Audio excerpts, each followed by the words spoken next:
The chandeliers at Salvetis threw small, trembling constellations over the marble. Lily Adams moved between tables as if she belonged to the light, hands steady, smile practiced, a careful distance in the way she folded napkins and set silverware. She had learned, over the years since leaving everything that had once been home, how to make herself useful and invisible in the same motion. Linguistics kept her mind busy. Waiting tables kept her hands honest. Signing, when it came, felt like a private language she could tuck under her collar. From the kitchen doorway she watched the room. Polished shoes, low laughter, the clink of crystal. Men and women came to Salvetis to be seen without the risk of being known. Mrs. Corsetti sat near the window that looked over the river, an old woman with an eye for light and a soft, steady way of watching people. Her palms moved as she ordered, small, elegant signs that Lily had learned in secret, impatient to be useful. It had taken 2 nights of standing near the table, of offering the right pastry at the right moment, for Mrs. Corsetti to stop smiling at a distance and begin sending hands toward her with purpose. Lily kept her hands busy, but she also kept them away from questions. She wore loose sweaters now, not to hide so much as to avoid curiosity. There was a weight one carried that did not need ears to be understood. The small swell at her abdomen was a private, terraced thing. She'd almost convinced herself it could remain private forever if she kept moving. When Dante Corsetti arrived that evening, the room changed temperature. Not loud, not with spectacle, but with a gravity that made people check their posture. Dante was not the kind of man to be announced. He occupied attention like a thing that had been wired into the room long before either of them had been born. Poised, dangerous in the polite way of an unlit fuse. He moved through Salvetis with a measured courtesy, nodding, answering in short sentences, hands folded at his waist as if every gesture had been taxed by thought. He stood to greet Mrs. Corsetti, and Lily watched his fingers, the way his thumb rested against the knuckle of his index finger. He laughed sometimes, but his laughter stopped quickly, like a door being shut. When his eyes landed on Lily, he paused mid-sentence. The conversation at the table continued around him like water around a submerged stone. Lily kept polishing a tumbler, hands going, heart slowing to match the rhythm of the rag. He was staring at her not with hunger, but with a kind of recognition that jolted through her. Not recognition of her face, no one knew who she had been, but a small, elemental recognition of the shape she occupied in that moment. The loose sweater, the gentle cradle of her hands as she worked, a softness around her belly that had not yet been pronounced. Dante's jaw tightened. His fingers flexed once, then twice. His face did something she could not read, an almost animal flinch, and he placed his napkin on the table. The conversation around them blurred. Mrs. Corsetti's hands fluttered, her face creased like paper folded one too many times. She signed, slow, careful, and Lily, as if pulled by a magnet, crossed the dining room to the table. "You're late," Mrs. Corsetti said aloud when Lily reached them. Her voice was a teacup. It sounded ordinary, but the corners of it were sharpened with something older. Then she reached for Lily's hand and slipped a motion into the air. "Your patience has been useful." Lily took the offered cup. The warmth of Mrs. Corsetti's palms surprised her. There was a small, ineffable exchange in that press of flesh, an adoption without paperwork. Dante's eyes did not leave Lily. He inhaled as if he had been holding some air that now required release, but the release didn't come. He looked, finally, at Mrs. Corsetti, and then away, to the window, to anything but the shape of her. For a heartbeat, his shoulders shook. It was so minor that most people missed it. Lily did not. After his party left, Dante lingered near the bar. He ordered black coffee with a voice that had the quality of a man who wanted his words to be noted and not lingered upon. She wiped a glass nearby. He sat alone at a corner table, elbows in, hands clasped in front of him. The light there slanted differently. cut across his cheek in a way that made him look younger and more tired at the same time. When the kitchen closed and the last of the chandeliers dimmed, their footsteps were the only sound in the corridor that led to the service exit. Lily was sweeping crumbs into a dustpan. She saw him again, not as a man in a magazine, but as a man and a body that could tremble.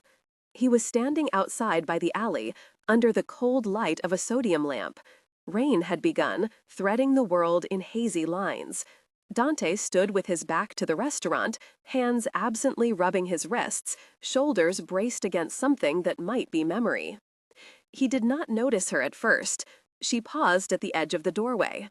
The street smelled of wet asphalt and distant fryer oil, a scent that made her think of simpler, safer things. He had his head bowed. He was shaking, a small, dry tremor that moved through his hands and chest. Lily crossed the threshold without thinking.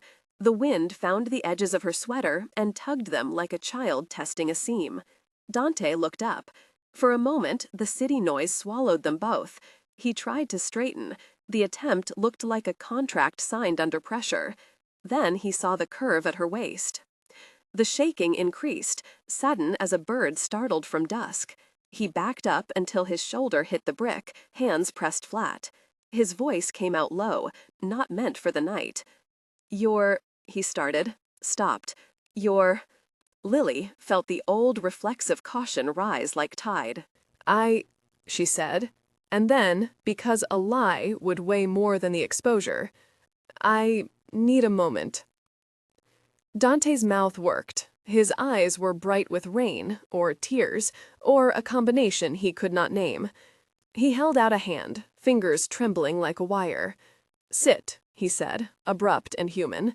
Sit down, please.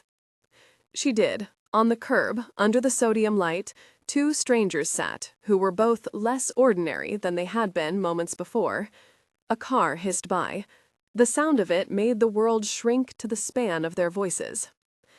You're pregnant, Dante said at last, and the sentence was so simple it felt obscene, like removing a silk cloak to reveal something raw. He wasn't asking, he was cataloging. The word hung between them. Lily drew in a breath that tasted of salt and metal.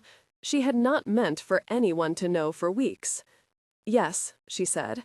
It's early. I wasn't going to... You weren't going to tell anyone, he finished for her.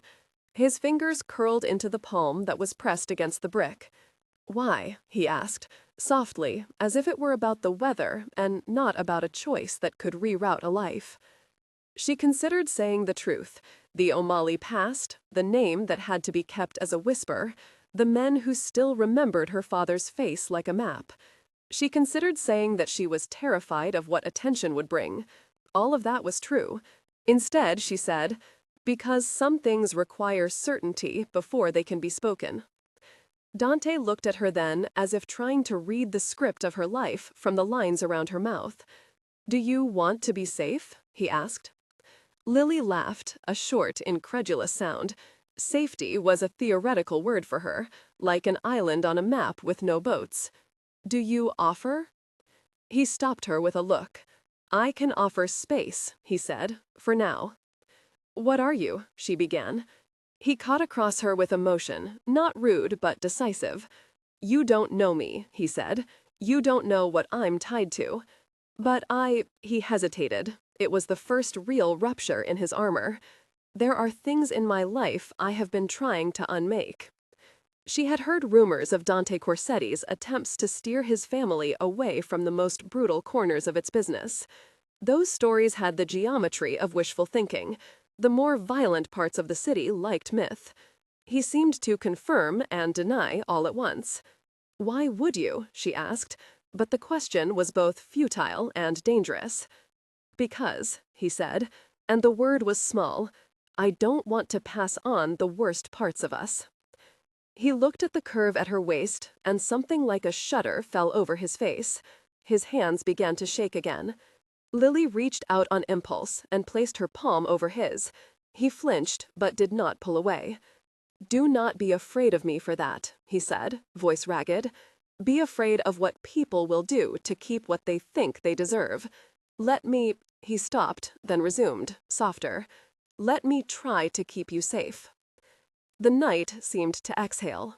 She could have laughed at the absurdity, walked back into the restaurant, and kept polishing stemware until the secret shriveled into a smaller, manageable thing.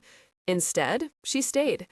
It was the first step that mattered, and in that moment, the distance between their lives shortened by the width of a handshake. They began, haltingly, to navigate what such an alliance would require. Dante was precise about his limits and vague about the rest. He would not, he said, change everything with a wave of a hand. He could, however, offer space in which no one would track her for a while. He could keep suspicious people at bay. He could, if circumstances demanded, make whispers louder than they ought to be, shift attention that needed shifting. You can't hide forever, he warned one night under the roses at his lakeside safe house. The garden smelled of earth and cut stems, and a moon glowed, not quite full. Mrs. Corsetti had arranged for Lily to have that space. A small bedroom, a view of the water, a kettle that whistled at the polite tones of the night. Lily pressed her palm to the glass and watched her reflection tilt in the light. I don't want to hide forever, she said. I want to make it right. And what is right? Dante asked. He was behind her now, and the cloth of his coat brushed her arm like a promise. For some people, right means power. For others, safety. For you? For me, it means my daughter or son gets to exist without their life being a ledger, she said, without the calculus of debt and retribution. Dante's fingers found the small of her back, and he didn't touch more than necessary. It was a touch that was both respectful and a claim. Lily felt something she had not allowed herself to feel in years, the possibility of being known and still being kept. It was in those quiet hours that Mrs. Corsetti took them in like an old-minded mother might take two stray things and make them into a set. The old woman taught Lily new signs, affectionate, precise motions that turned ordinary phrases into an intimate architecture. Be steady, Mrs. Corsetti signed once, and then pressed a small packet into Lily's hand. Dried chamomile, a note in Italian, an address of a woman who could answer practical things without recording a name. Mrs. Corsetti's generosity was not sentimental. It carried the weight of someone who had been inside too many of their names to be naive. She did not ask Lily to forget. She asked her to be brave in the quiet way that did not show up on the evening papers. Dante's involvement turned Salvetis into a conduit for information. His lieutenants, Carlo and a man named Vito, moved like shadows with appointment cards. They were interested in loyalty, not spectacle. When Lily first met Carlo, he watched her hands.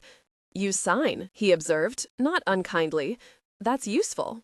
Useful how? Lily answered, but she was not defensive. She was weary of being assumed weak or dangerous on other people's terms. Useful for discretion, Carlo said. Useful for a woman who needs to be seen without being a headline. The city's undercurrent began to stir. Rumors circled about a betrayal, someone who had been quietly moving the Corsetti interests toward a bloody advantage. Someone who had kept a ledger of favors, a man with ambition enough to think loyalty was a commodity. Flanagan's name surfaced in the right bars like a match dropped. No one said it aloud in polite company, but the syllable vibrated in the air. He was a man who liked both the sound of coins and the silence of emptied rooms. Dante did not believe in demolishing an enemy where collateral would include innocence. Flanagan's methods were cruder. He wanted to force an outcome. Dante wanted to redirect, to starve the impulse rather than feed the beast. For both of them, Lily's presence complicated everything. It was one thing to shift loyalties, it was another to keep someone alive in a world that measured value in fear. Flanagan noticed, of course. Men like him notice texture, how people stand, who tends to sit near a safe house, who lingers by a lakeside garden.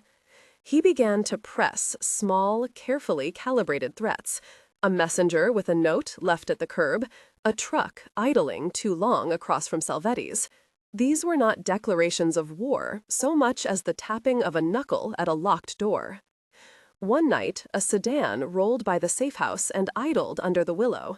Someone inside watched the house's light like someone cataloging prey. Dante stepped into the night, coat collar up, and watched the car drift away.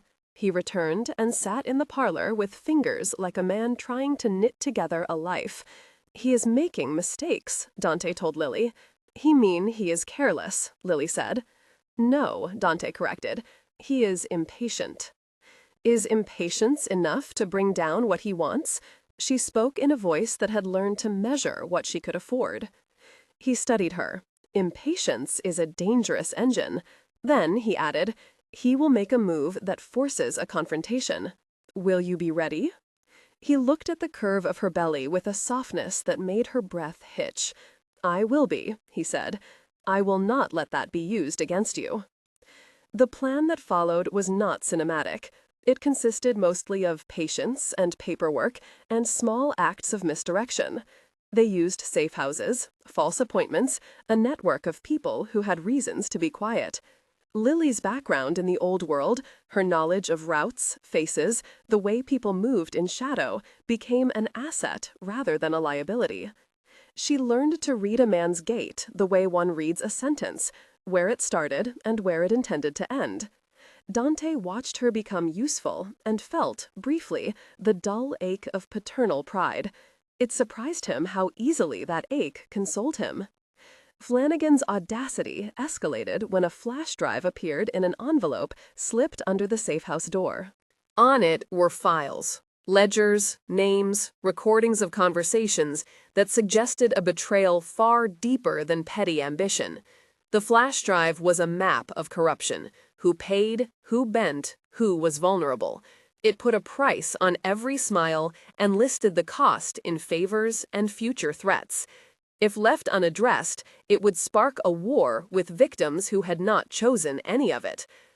They gathered in the upper room where the roses smelled faintly of old rain and lemon oil. The safe house had become a strategy table, strewn with coffee cups and the kind of cigarette smoke Dante disliked but tolerated. Carlo and Vito flanked the door. Mrs. Corsetti sat with hands folded, watching the play of light across her knuckles. Lily set the flash drive on the table like laying down a small, heavy thing. "This came to the house a half hour ago," Dante said. "Flanagan is moving faster than he should." Carlo leaned forward, fingers steepled. "Who delivered it? Anyone see?" "No," Lily said. "It was slipped under the door. Quiet." She watched their faces. "There are names here that trace back to people who have nothing to do with either of us. This isn't just a move inside the family. It's designed to draw in institutions we can't control." Dante's jaw tightened. "Then it's a trap," he said, "or an attempt to drag us into one."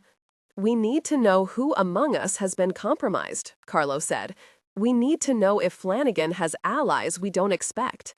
"We need to stop him from making the next move," Vito added, "before this becomes a public ledger." Lily felt the small inside of her move, like a tide answering the moon. Her life, the life inside her, was suddenly present as a decision point. The idea of being a ledger entry on someone else's account sickened her. "We can find the original source," she said. She felt the old instincts, routes, safe points, the language of people who hid under names, rise up. Not by hitting the streets, by tracking communication. Old people make sloppy mistakes. They talk to the wrong person. We can find where Flanagan's information leaks and choke it. "You're suggesting surveillance," Carlo said, and the word had teeth. "I'm suggesting we find who trusts him enough to pass information," Lily said, "and then we make that person stop." Dante looked at her. "And if that person doesn't stop? Then we go to the place where Flanagan thinks he is strongest and remove his ability to use it," she said. "We show him that his ledger is worth nothing." "Which is?" Vito asked. Lily swallowed. She had spent enough time thinking in maps that her mind could translate morality into logistics, and still, when it came down to it, she'd rather not have to pick names. We show the ledger to someone who will take it seriously and protect the people listed, she said carefully. Make it dangerous for him to trade it. You're talking about leaking to the press, Carlo said. No, Lily answered, to people who will empty the ledger of its teeth. People who can neutralize the corrupt chain without placing the names in public. Dante's face softened, as if the conversation had given his thought a shape. You know people, he said, old routes. I know people who decided once that enough was enough, Lily said. They left and never looked back. They would help if they understood the cost. Mrs. Corsetti watched Lily with an expression that was not quite approval and not quite surprise. She had seen many girls come and go. She had seen men like Dante break and rebuild, and she had a faith in small mercies. She signed something and then translated with a dry smile. You are brave, child, she said, and Lily wanted to take that word and tuck it under her ribcage where the new life was quickening. They moved with an economy of motion. They sent messages in ways that did not show up on convenient lines. Dante put a man named Flavio to work pretending to be an ally while he tracked Flanagan's communications. Carlo arranged meetings that had the air of pleasure and the purpose of reconnaissance. Lily sat in places where she could see the city's veins and watch for the pulse. The first time Lily watched Dante in action, she understood the mixture of tenderness and danger that made him what he was. They met at an old dock that smelled of salt and fish and diesel. A fog shrouded the edges of the water like cotton. Rusted chains clinked in the dark. Flanagan's man met Dante in an old loading bay and expected perhaps to be paid or threatened. Dante, however, offered a different currency, a choice. You can walk away with what you have and be left alone, Dante said, or you can take the noise that comes with staying and make your life about more than fear. The man laughed, low and contemptuous. You think words will buy me? No, Dante said. I think they will let you choose what kind of ledger you want. The man blinked. He was not a stupid man. Men like him had complicated appetites. He nodded slowly, and for a while it looked like the choice could be his. Lily watched the exchange from a distance and felt a cord tighten inside her that had nothing to do with fear. She had never seen diplomacy presented as a blade so cleanly. But Flanagan did not stop. He grew more dangerous, less patient. He arranged for a talk between two of Dante's men and left a listening device nearby, something crude and easily discovered. They found it. When they did, the listening device was not the worst of the problems. The worst was that Flanagan had begun to play a long game. He had placed small rumors in the right rooms, that Dante had intentions of stepping away, that there would be soon a power vacuum, that opportunists should prepare. On a rain-washed afternoon, they found a pamphlet in the lobby of a small community center. Someone's petty dispersal. Someone wanted to smear the Corsetti name, in places where people who had been hurt would remember the face of a man and not the progeny. Lily picked it up and folded it into her palm like a confession. The pamphlet had been printed with more finesse than necessary. The printer's name was on it, and that name traced back to a small shop that had been used by Flanagan's circle. He's trying to make himself indispensable by creating fear, Dante said that night, watching the rain draw veils down the window of the safe house. The roses on the sill were battered but blooming, as if offering their unstubbornness in the face of weather. If he can make the world think we are crumbling, people will come to him. And then? Lily asked. Then there will be new rules, Dante said, and old debts will be collected in new ways. Their plan hardened into something that looked less like a strategy and more like a wager. They needed to reveal Flanagan's ledger to someone who would dismantle its power without spilling names into a newspaper's appetite. That someone would be a man, an outsider to these particular vendettas, who had a history of taking apart networks, quietly. She knew his name through a professor who had spent time in exile. A man who now ran a small foundation for displaced people and who understood how to take dangerous knowledge and neutralize it. The night they decided to approach him, Lily felt the life inside go still, as if listening. Her palms sweated against the flash drive like a traitor holding a confession. Dante met her outside beneath the glass awning.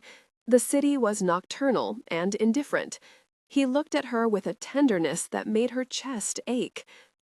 "You don't have to," he began. "I know," she said. "But if we don't, people will die or be forced to choose a life they never wanted for money or loyalty. I can't carry that." "You won't have to carry it alone," he promised. "Not if I can help it." She placed the flash drive in his palm. His fingers closed like a vow. "Then we do it clean," she said. "No traps, no leaks." He nodded. "Clean," he said. The man they approached listened with a slow, hard attention that made Lily grateful she had not decided to stay silent. He took the drive, verified the material, and promised discretion. "I will take this where it will not become a spectacle," he said. "I will make sure that the people listed are protected. That is what I can do." It felt like a concession and like victory all in one. Moral compromise braided with the small victories of pragmatic mercy. There was no triumphant fanfare. There was, instead, the steady work of turning a ledger into a set of files moved into the hands of those who would act with speed and secrecy. But Flanagan did not disappear simply because someone with a badge and a conscience decided to intervene. He grew more reckless. He began to test the boundaries of Dante's patience with acts designed to humiliate more than to kill. A car window smashed in front of a Salvetti window, a crude message left on the headrest. "You cannot divide a family with the bones rattling." The day they found out who had been delivering the leaks to Flanagan was the day the stakes moved from numbers on a spreadsheet to faces in the dark. A courier, small, nervous, with tattoos like punctuation, was traced to a single make of cafe near an old freight line. Lily and Carlo watched him from across the street. He was ordinary in all the ways that made him dangerous. His eyes never stayed in one place. When he left, they followed. The trail took them through alleys and the back of laundromats, across a bridge that smelled of iron and fried food. Lily's breath fogged in the cold. She kept her hand near the curve of her belly, like that protected area was a talisman. At the warehouse by the docks, the air changed, like weather moving. The space smelled of salt and old wood, of oil and forgotten promises. Men with hands like tools moved in the shadows. They were waiting. It was the kind of place movies liked, shadows and unloaded threats, but the reality was simpler and harsher. This was where decisions were made and delivered, where betrayal had weight and spoken a language of presence rather than rumor. They had planned to gather evidence and then leave. Instead, when they stepped into the cavern of the warehouse, they found Flanagan waiting for them with a smile like a blade. Lamps hung from chains and cast the stage in a light that made everyone look guilty and tired. He had expected them to come alone and had prepared for spectacle. Lily felt the air go viscous. Men shifted. Dante's hand found her wrist, not with a grip that stifled, but with a hold that was anchor. "Stay close," he said, and she moved as if she were already map and compass. Flanagan's voice was the sound of someone who believed in his own script. "I didn't expect you to bring the family to me," he said. His eyes swept the room like one leveling a field. "You thought you'd make yourself indispensable," Dante answered, composed. "You thought people would come to trade their loyalties for protection." Flanagan laughed. "People trade for safety. I offer certainty." "There's no certainty in being a bully," Carlo said, and his words landed like stones. The conversation deteriorated quickly into accusations and thin threats. Then a man at Flanagan's side took a step forward. Too eager. Dante moved like someone who had rehearsed the motion his whole life. He stepped in front of Lily.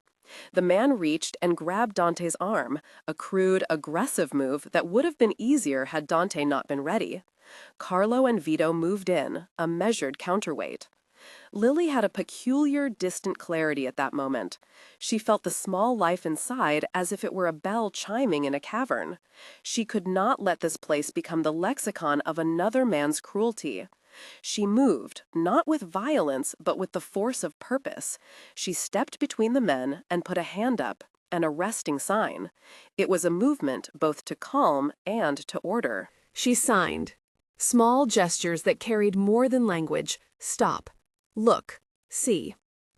No one spoke the language she used, not fully, but the motion had the power of something unexpected. For a fraction of a second, the room blinked. Dante used that fraction as if it were a lever. He turned and addressed Flanagan calmly. "You can walk away from this," he said. "You can leave the ledger where it is and go live in a world where no one needs to fear your next move." Flanagan's face contorted. "You think threats will make me quiet?" "No," Dante said. "We think the right application of pressure will make you choose your life." There was a clatter then, a man stumbling against a crate, a gun shoved into a pocket out of sight. The small things happen in fast succession. A match struck, a shadow moving, the mutter of orders. Lily felt adrenaline rise like a tide. The air tasted of copper and diesel. She thought she might be sick. Dante pushed forward. He was not quick the way a street fighter was quick. He was efficient the way a surgeon can be a bad day. Carlo and Vito collapsed the distance with him. Flanagan's men were many and disordered. People shouted. Someone fell against a stack of crates. A lamp swung and threw a line of light across faces. Lily's instinct was to pull back, to hide inside herself. But she also had a stubbornness. She would not allow this moment to become the place where her child learned fear by default. She stepped forward again, signing with the kind of clarity that made even the rougher men pause. Her hands moved like small birds. "Enough," she said aloud. The sound of her voice surprised her. The room tightened. Something shifted in the air. A gun went off in the distance, not in the warehouse, but somewhere in a different part of the docks. The sound knifed through the city's fog. Men flinched. It was the sound that made choices become urgent. For a moment, every person in the room was defined by where their loyalty measured against their fear. Then Dante moved with a decisive cruelty that had nothing theatrical about it. He took Flanagan by the shoulder, hard, and pushed him toward an exit. His voice was quiet, but filled with the kind of menace that does not need theatrics. "Run," Dante said into Flanagan's ear. "Run while you can." Flanagan did not run. He stopped and spat back, and his face told a story Lily had seen before, the story of a man who expected to be believed in his violence. Dante's eyes darkened. The moment stretched thin. Something else entered the room then, a different kind of arrival. Men outside, unknown, but not entirely friendly, moved in through the doorway. They wore coats and looked like accountants of force. It was the sound of consequence. The unexpected sounding of outside force changed the ledger of the moment. Flanagan glanced up. Panic warped his features. He realized, perhaps, that the map he had been drawing for himself had been wrong. He tried to bargain then, to trade up, to scream about treachery, but the words were dry and brittle. Dante's hand tightened in a way that spoke of resolution. "Leave," he said, to both sets of men. "Leave and make no more noise. This ends tonight." The men hesitated, then disseminated like a flock startled. There was no grand victory.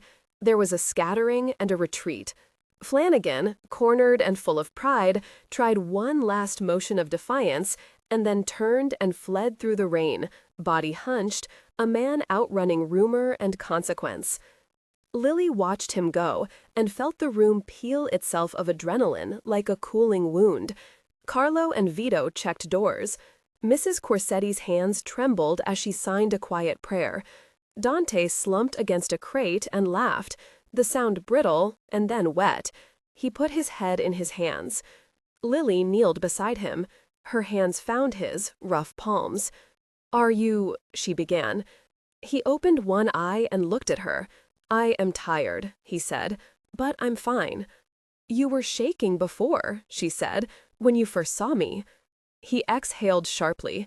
"You made me remember," he said softly. "A woman, a child, everything I tried to forget."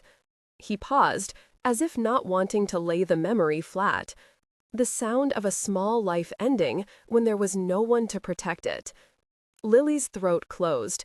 She had seen the way his hands held a file through the safe-house plan, the way he had flinched at puddles like people who expected the ground to break.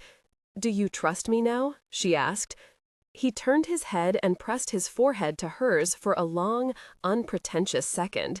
"I trust you," he answered. "I trust that you want a life for that child that is not accounted for in debts." They sat in that quiet and let the rain and the sound of the river remake their edges. The warehouse behind them was the scene of a near disaster and a small victory. Outside, the city went on indifferent to both. For Lily, the night confirmed an odd truth. Alliances are rarely moral purity. They are instead pockets of humanity that keep a person from being defined solely by their past. When they finally left the docks, the road smelled of salt and possibility. The flash drive was not the end of Flanagan's ambitions. He was the kind of man who adapted, but it had been neutralized enough to give breathing room. They took nothing for granted. They knew the ledger had teeth and friends. They also knew the ledger could be made useless by good intelligence and better luck. Mrs. Corsetti welcomed them back to the safe house with tea that tasted of mint and small, careful consolation. She signed something and kissed Lily's forehead. "You did well by the child," she said, and her hands were both blessing and balm. Lily slept that night the way someone sleeps after a hard run, heavy and wound with dreams that were first of darkness and then of a lighted kitchen where a child played with wooden blocks. Dante watched over her as if guarding a flame. There was tenderness there that had nothing to do with violence, and everything to do with an attempt to make a different life possible. But peace was not a state that lasted indefinitely. Flanagan's retreat was temporary. Men like him do not disappear. They recede only to find different angles. The newspaper the next day had a short item about a scuffle at the docks. Nothing specific. The ledger remained a rumor. People rearranged themselves as if no singular moment could change a city's tempo. Lily knew, with the quick, animal certainty of a woman with a child inside, that a showdown would come. She also knew that when it did, she would not be alone. Dante had promised space. He had given more than words. He had stood in a warehouse in the rain and pushed a man toward the exit. He had not been glamorous. He was simply decisive. For the first time in years, Lily saw a possible future that held actual light. Yet she also understood that nothing wholly clean came of this. Dante's choices would cost him inside his own family. Carlo and Vito would be marked in ways that made their lives narrower. Mrs. Corsetti could not keep a human ledger out of the world's eyes forever. There would be trade-offs, apologies that would never arrive, reconciliations that would have to be negotiated in silence. The pregnancy pressed inside her with a new awareness. She considered naming the child for ways she wanted the world to be: kind, patient, merciful. She also thought of names that would warn, names like shields. Naming was a political act when your parents' ledger was an open account. The next moves would require more than courage. They would need strategy. They would require Dante to finally name what he would be willing to lose to ensure that Lily and the child had an existence that was not written in fear. It would demand from Lily the courage to trust not only others, but also herself. A week after the warehouse, an envelope arrived at the safe house. It contained a single photograph. In it, Dante's face was caught mid-laughter, the type of photograph taken by someone who had been close enough to share a private joke. Someone had taken that photograph and left it under the door like a breadcrumb. The back of the photo had a date scribbled in ink, someone asserting knowledge of time and place. Lily held the photograph and felt in the small of her back the presence of the life like a compass needle. She signed to Mrs. Corsetti without words. Someone watches. Mrs. Corsetti's eyes were clouds. She rubbed her thumb along the photo and then folded it gently. "He will not stop," she said, and there was no scolding in it, only an inventory. "You have awakened a corner of the city that does not like being censored." Dante entered the room like a man ready to accept a verdict. He looked at the photograph, and for a moment, his expression was unreadable. Then he stepped toward Lily and sat so close that their knees touched. He did not speak. He did not have to. The look he gave her was a vow, and suddenly, a confession. "If he hurts you," he said finally, voice low, "I will make sure he pays for it." "I don't want him to die," Lily said quickly. "I don't want anyone to die." He swallowed. "Then we will stop him without blood if we can. If he chooses to escalate," his jaw hardened, "I cannot be responsible for what he brings on himself." "You won't be asked to be alone in it," she said. "We are a chain." He looked at her then, really looked, and something in his gaze softened. "Then be my chain," he said. "Be the link that holds when I want to pull away." Lily felt a laugh rise, half hysteria, half relief. She signed something quick and small, a private thing she had learned from Mrs. Corsetti, a promise made by two hands that was not a bargain. Dante took her fingers into his and held them as if anchoring a ship. They were fragile together and formidable in the same breath. Outside, the city made its usual business of rain and traffic and anonymous suffering.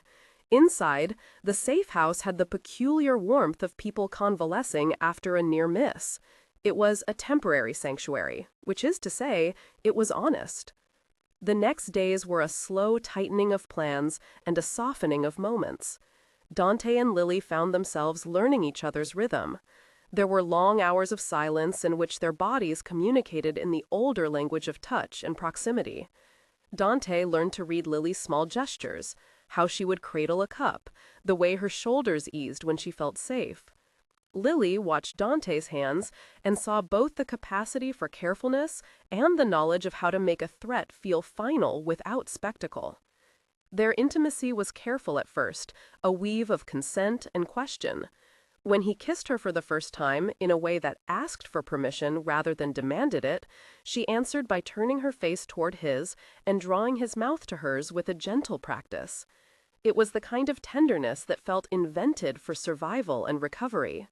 They moved between desire and restraint with skill, kisses that were both promise and shelter. Yet the photograph under the door was a reminder that safety was provisional. Flanagan had not yet been exhausted of plans. He had made himself visible in a way that would not be easily erased. Lily and Dante had defeated nothing so much as an episode. They had only delayed an argument. Then, on a morning when the light slanted thin through the drape, Dante woke early and did not return from the kitchen. Lily followed the sound of water and found him in the parlor, looking like a man who had aged a year overnight. He held a small envelope, insubstantial and heavy with promise. "It came to the house," he said. His voice was flat. He handed her the envelope. Inside was a small scrap of paper, a handwriting she did not know. It read, "You found him shaking. You thought you could hide him from the rest of us. Do not be naive." The line was crude and meant to provoke. It was a declaration that they were seen and that the watcher saw the watcher too. Lily's hands trembled as if in sympathy with a muscle she had long trained not to use. "He will escalate," she said. Dante nodded. "He will test us," he said. "He will try to expose what he thinks is weakness." "Then we'll show him," Lily said. He looked at her, and there was a softness that had the taste of fear. "I remember," he said quietly, "the sound of a small life leaving when no one was there to stop it." Lily put her hand on his arm. "Then promise me," she said softly, "that whatever you do, you remember why you're doing it." He closed his eyes. "I promise," he said. "I promise, for you, for them." He gestured to the small, impossible future with a tilt of his chin. She held him for a long time, feeling the ripple of his breath against her ear.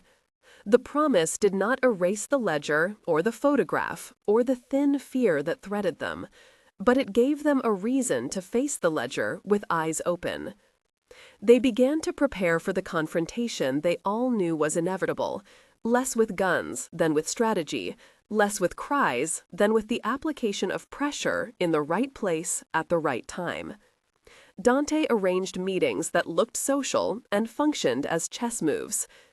Lily reached out to people in the old networks, the way one might dangle a thread into a nest, hoping to find a second thread. They had allies, small and not insignificant, people who had been hurt by Flanagan's brand of ambition and had their own reasons for quiet revenge. They had men who preferred the stability of a known rule to the chaos of someone unmoored. They had, crucially, one man who valued the law in its quietest forms and who agreed to oversee the neutralization of the ledger without spectacles. Yet none of that erased the risk. The pressure built like steam in a kettle. Flanagan's moves grew more desperate. He made a mistake that would, finally, cost him his anonymity. He chose to strike in a place that mattered to Dante, a social gala where Dante's mother, Mrs. Corsetti, would be present. The choice was personal and calculated. He intended to humiliate and to signal that Dante's restraint meant nothing. On the night of the gala, the room at Salvetis shone like carved ivory. Crystal reflected 100 small stars. Men and women dressed in deliberate finery inflected the air with perfume. Mrs. Corsetti moved through the room like an island of calm. Dante stood at the edge, suit immaculate, eyes watchful. Lily moved among the guests, a server, seeming to everyone like a fixture, not a storm. When the lights dimmed for a speech Dante's mother gave, a stage was set for an attempt at sabotage. Flanagan's men had arranged for a small broadcast to feed across the room, an image meant to humiliate, a smear meant to frame Dante as a coward. The plan, predictably, was to use a symbol, Dante's restraint depicted as weakness, against him.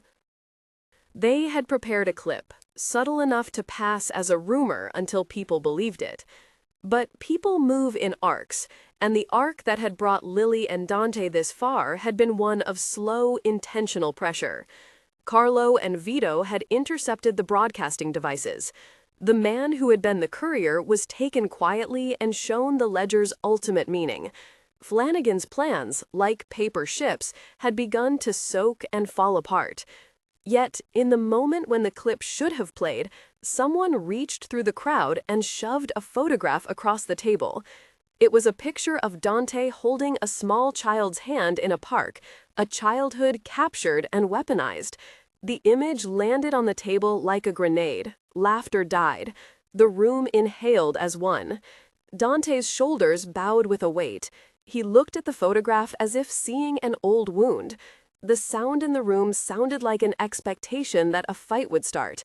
People shifted, hands going to glasses. Lily moved before she had time to think.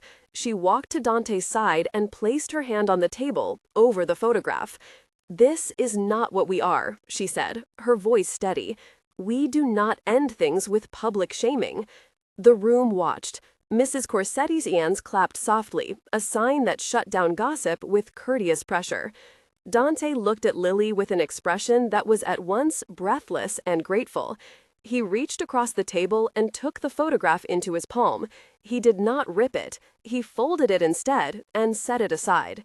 In the small hush that followed, a bell rang somewhere, the sound of a situation pivoting. Flanagan's men moved, eyes flicking like predatory birds. It could have been a moment of chaos, but Dante had learned to corral chaos as if teaching a dog to heel. He stood and addressed the room in a voice that had the clarity of a man who had learned to be both merciful and resolute. "We will not be defined by the worst among us," he said. "We will not let fear decide our fate." It was not an act of bravado, it was a decision. The crowd, disarmed, returned to the soft murmur of knives on plates. Flanagan's men melted back into the corners from which they had come, their edges dulled by the knowledge that the game they had chosen had become too costly. That night, as the guests left with their perfumes and their secrets, Dante and Lily stood on the balcony and watched the city like a folded map. He leaned against the stone and sighed, relief thin and bright. "You were shaken," she said then, not reproachfully, but as a simple fact. He closed his eyes and let the night speak.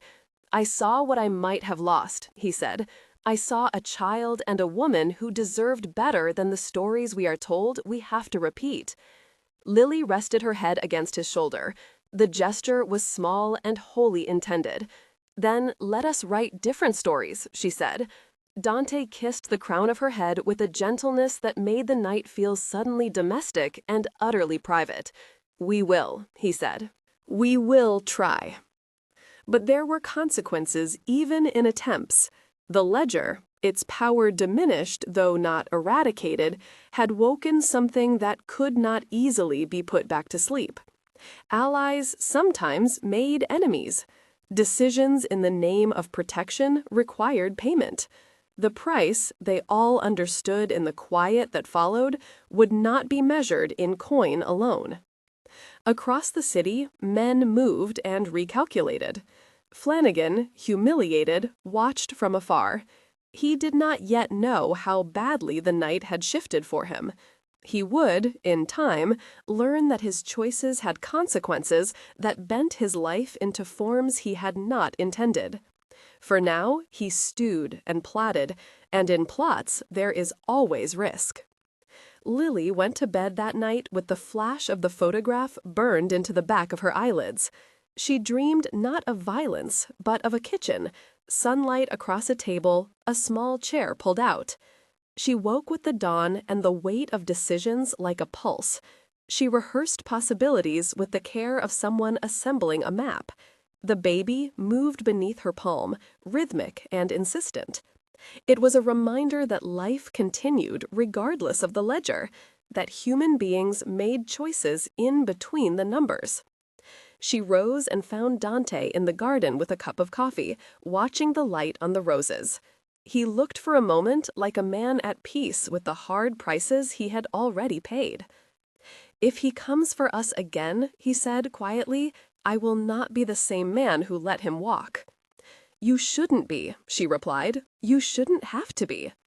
He smiled then, a real smile that made his face younger. "Maybe this city will give me enough rope to reinvent the rest of my life," he said.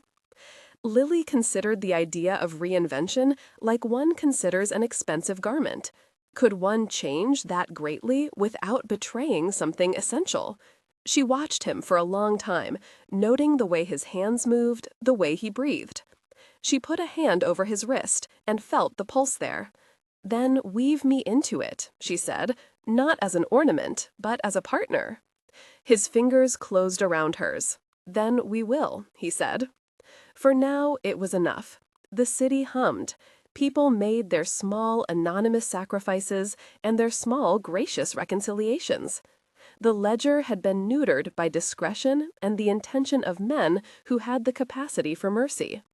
Flanagan lurked on the edges of a life that would, in time, close in on him. But destiny, unlike a ledger, is not always numeric. It is messy and human. It has the texture of a laugh shared in a kitchen, a hand pressed to a brow, a child kicking beneath the belly like a protest.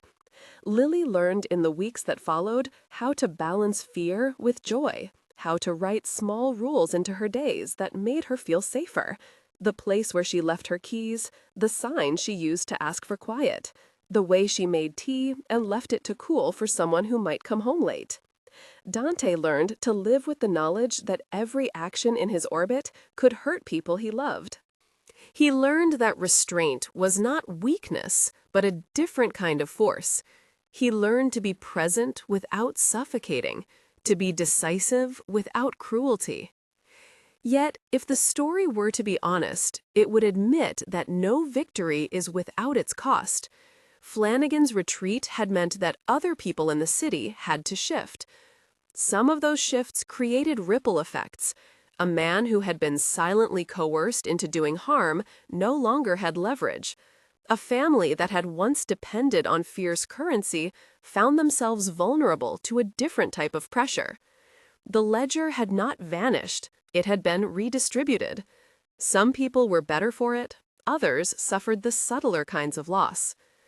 And behind it all was the persistent, quiet knowledge that nothing truly ended. Lily's child would, if things held, grow up in a world where the name Corsetti carried certain expectations. That was a truth they could not erase. What they could do was fashion a life within those expectations that offered kindness. They could try. On a late spring evening, when the roses were full and the light on the water was a path of molten silver, Lily found Dante on the dock. He was alone, looking out at the river. She joined him, and together they watched the city darken. He took her hand, and there, in the hush of the moment, she saw again the tiniest flash of shaking that had frightened her the night they first met. "Do you remember the first time you saw me?" she asked softly. He smiled, not the smile of triumph, but the one that remembered the terror. "I was shaking because I had remembered a child's laugh and a silence that came after it," he said. Seeing the shape of you, he gestured toward her belly. It woke that memory. She squeezed his hand. "Now you're learning to make a different memory, one with light and tea and a small, stubborn laugh." He rested his forehead on hers. "Teach me everything," he whispered. So she did, in small increments. How to translate apologies into action. How to hold a child's hand so that the grip felt like protection and not ownership. He taught her how to negotiate survival without erasing a moral center. They learned to be tender and fierce in the same breath.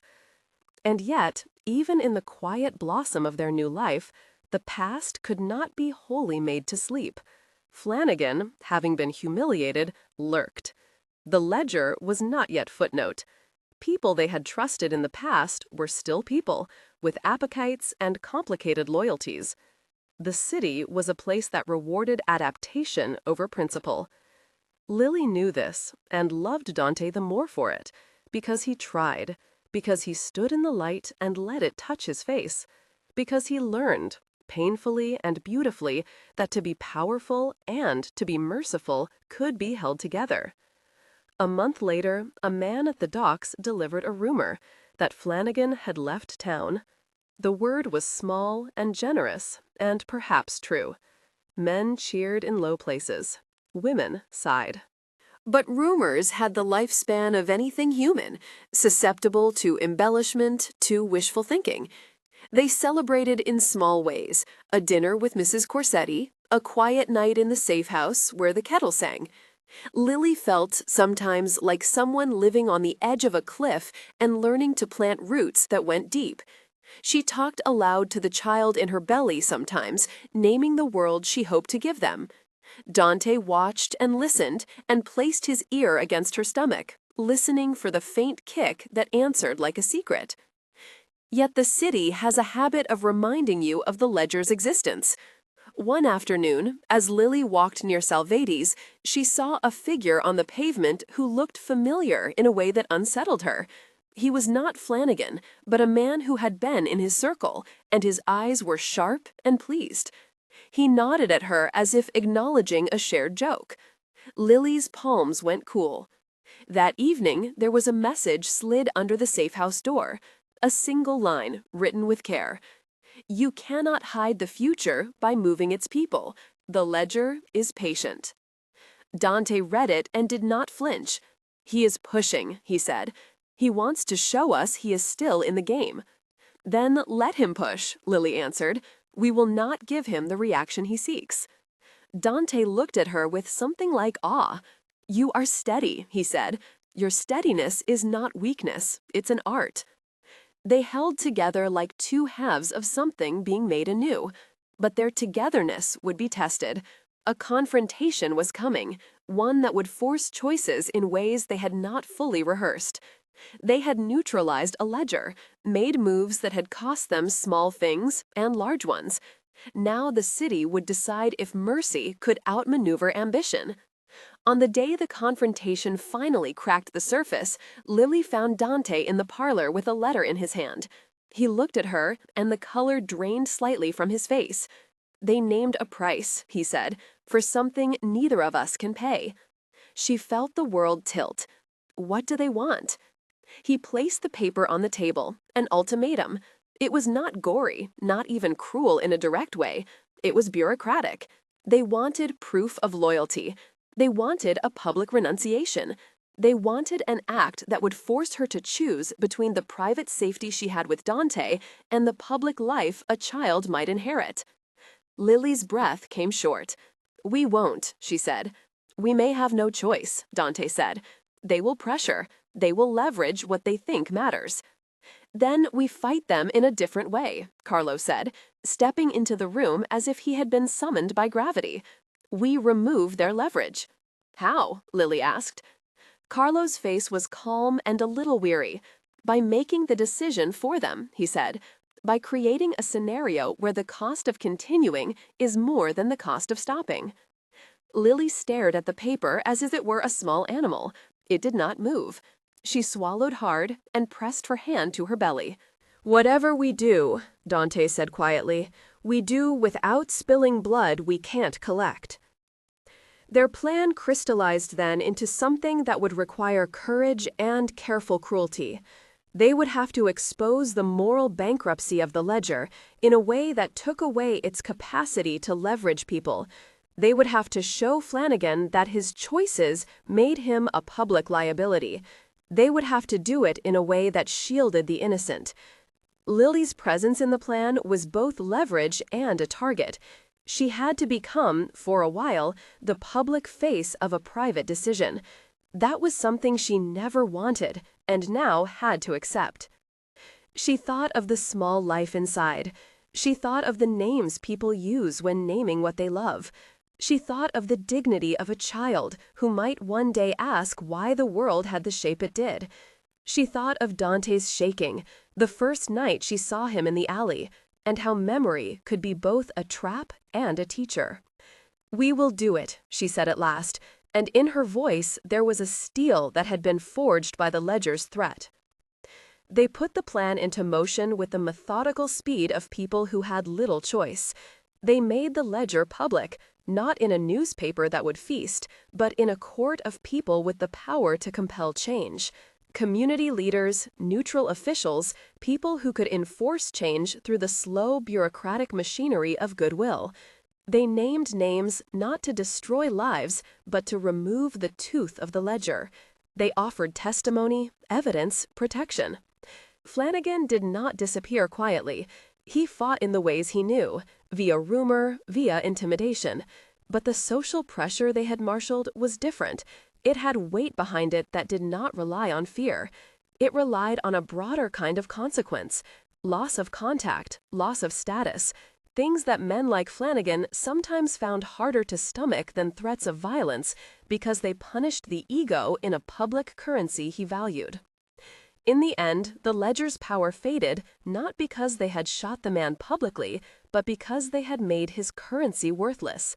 Flanagan's allies deserted him as their own calculus changed. He fled, not with a cinematic escape, but with a slow, disgraced retreat that looked less like vengeance and more like a man losing his last friends. There was no triumphant music. There was instead the slow accrual of quiet things, apologies that did not always come, reconciliations that were partial and messy, and a new shape to Dante's family, where restraint had begun to be valued. Mrs. Corsetti held a small, private ceremony of dinner and sign and gratitude. Lily and Dante attended, hands entwined. The cost, however, was not erased. There were men who had been forced into decisions, there were people whose lives had been commodified for a time and who now bore the emotional scars, even if the ledger no longer had teeth. For Lily, the moral weight remained. For Dante, the ledger's fading was both relief and a reminder that power is always a transaction. They chose, finally, to leave the city for a minute and find a cottage by the lake, not to escape, but to remake a life in small decisions. The cottage was modest, with a kitchen that filled with bread and the scent of lemon, and a garden that had room for roses and a small swing. They arranged things with the slow intimacy of people building a life as if it were a small fortress against the old ledger. On a late afternoon, when the lake held the sun like a coin, Dante stood and held Lily. The baby inside kicked, a small wether. He pressed his forehead to hers and mumbled a promise that was equal parts vow and plea. "I will not let the past write our child's future." Lily smiled, tears she did not try to hide. "Then teach me to be brave," she said. "And teach me to be gentle," he answered. They learned, day by day, to navigate the aftermath of choices that had been forced upon them. Their life was not perfect. There were moments of doubt, nights when the city's past crept close like an old animal, when a photograph slipped under a door or a rumor gathered like a storm. But there was also a rhythm of ordinary tenderness, making coffee, washing dishes, a small hand placed upon a hard cheek. In the end, the ledger had been a catalyst, not the final arbiter of their lives. It had exposed cruelties that needed correction and forced them to confront what they valued. The baby grew within Lily, and with each missed step and quiet victory, the child learned a world that bore both scars and tenderness. One afternoon, while sorting a box of photographs at the cottage, Lily found a small picture tucked between pages, the one that had once been pushed across a gala table. Now it was folded and safe. She looked at Dante and saw in him a man who had been shaken and who had learned to steady himself. He caught her eye and smiled, the smile of someone who had been given a second chance at the kind of life that does not demand violence for respect. They had paid for it in different currencies, in patience, in the surrender of certain illusions, in the acceptance of compromises that would not make them saints, but would make them humane. The ledger had burned its margin and left lessons. The city kept its appetite, but they had learned to feed it differently. There would be more nights when the city whispered, more moments when the past pressed its face to the glass. But Lily had learned to sign the world into being the way Mrs. Corsetti had taught her: small gestures, deliberate movements, and an insistence on kindness. She had learned to be seen by Dante and not be consumed by the specter of being owned. The child was born in a small room with windows that looked out on the lake. The labor was not cinematic. It was breath, and her hand in Dante's, fingers laced as if holding a life between them. When the baby finally emerged, small, furious, and pink, Dante wept, quietly, tears that cleansed rather than scoured. He stood, shaking this time not from memory, but from a new kind of joy. He held the child, and he did not shake. He rocked gently and hummed in a voice that had been tempered by fear and hope. He looked at Lily and then at the small life in his arms and said, "We will teach them everything we know about mercy." They named the child for a thing they wished to be, a short, strong name that meant kindness in the language of their muddled heritage. The name stuck like a small covenant. In the years that followed, their life was not one of perfect peace. There were days when the weight of their past choices showed. There were nights when the ledger's echoes reached them, reminders that the city has long memories. But there were also afternoons in the garden, when the child laughed and their hands learned the gentle grammar of play and repair. When Lily found Dante one evening standing at the water's edge, older, perhaps, by a few months of worry, but calmer, she remembered again the first night she had seen him shaking under a sodium lamp. She remembered the way his hands had trembled when he first looked at her belly, and how the sight of that small curve had dragged up from his memory a sound he had tried to bury. He turned toward her now and smiled, that same tender smile. "Do you remember when you found me shaking?" he asked. She laughed softly. "Yes, I thought it was fear. It was memory." And now? Now I think it was the start of something else, she said, a life that we had to choose. He reached for her hand, and they walked along the water, the child between them on Dante's shoulders, small fist gripping a curl. The city was at a distance, its ledger, its hunger. They had paid their dues, and owed what they would owe: honesty, effort, the small sacrifices of living well. They had not erased the past, they had negotiated with it. They had, together, chosen a life that insisted on tenderness over ledger entries. It was the only kind of victory that felt like hope, quiet, costly, and maybe, in the end, enough. As the sun went down, gilding the lake with slow fire, Lily pressed her palm against Dante's and felt the steady beat of his life, the same life that had once trembled and now steadied. They had both been changed. He had his own darkest memories, triggered by a pregnancy he had not expected to see. She had come back into a world they both had once feared to inhabit. They walked home together, through the gate with its floral ironwork, with the knowledge that the ledger would always hum somewhere in the city's arteries. But they also had something louder now, a family stitched from ruined things, a promise not to pass on the worst of what they had inherited.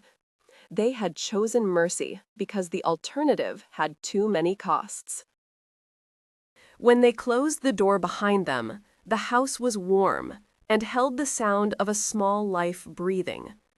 In the quiet, Lily sat down and signed a slow, grateful phrase she had learned from Mrs. Corsetti: "We are here." Dante answered in the language of a hand on a shoulder. Their child slept, oblivious to the ledger, and that ignorance felt like a victory. Outside, the city continued to spin its economy of names and debts. Flanagan's shadow had shrunk to rumor. The ledger remained a cautionary tale. Inside, there was a family learning to live by small mercies, teaching a new life not to make the same mistakes. The moral costs remained. They would forever be present as margins in the ledger of their lives. But they had found a way to keep the center free enough for laughter and for a child's first steps. That, for them, was a kind of redemption. They had found one another in shaking and fear, and they had chosen tenderness over vengeance. The choice did not erase the past, but it changed the way the future might be written. The night settled like a benediction. Outside, rain began again, tapping on the windows in a language only the two of them ever learned to read together. Inside, a small hand curled around a finger, and the city, in its rush and its bargains, could not take that away.